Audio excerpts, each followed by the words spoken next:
Штип и Делчево беа апсолутно најзагадени градови во источниот регион. Мерењето од страна на лабораторијата Амбиком при Универзитетот Гоце Делчев во Штип ги покажаа следниве резултати. И Штип и Делчево можеме да кажеме дека во викендот и претходните неколку денови имаат надминување на дозволените 24 часовни концентрации и имаме некаде просечни концентрации околу 80 микрограми на метар кубен.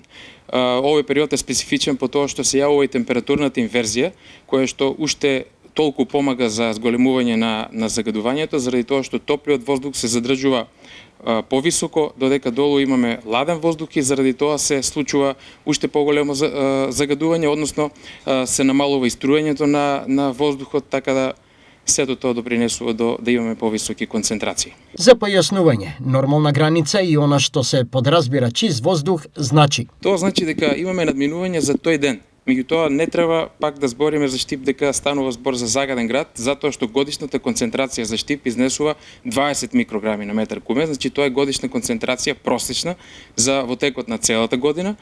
А додека за Делчево не можеме многу да зборуваме, заради тоа што таму имаме поставена станица само 3 месеци. Од октомври е поставена таа станица.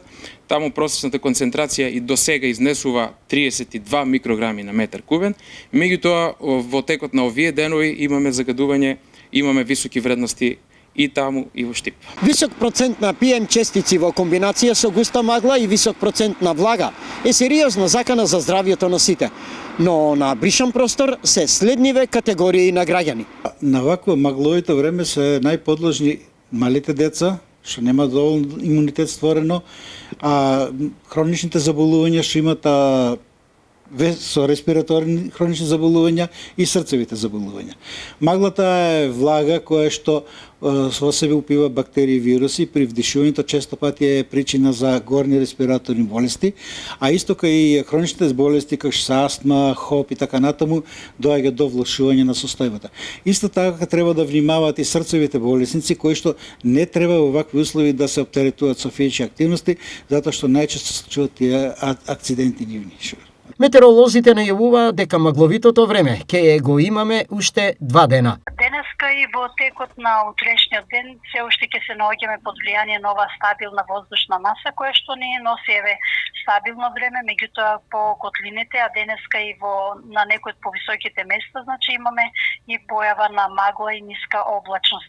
Значи вака ќе се задржи денеска и утре во поголем дел од денот, а веќе од пладневните часови ќе имаме струење, кое што ќе ни предизвика намалување на условите за магла, а веќе кон крајот на денот и во текот на ноќта ќе има врнежи од дожд кои што ќе продолжат и во среда и четврток.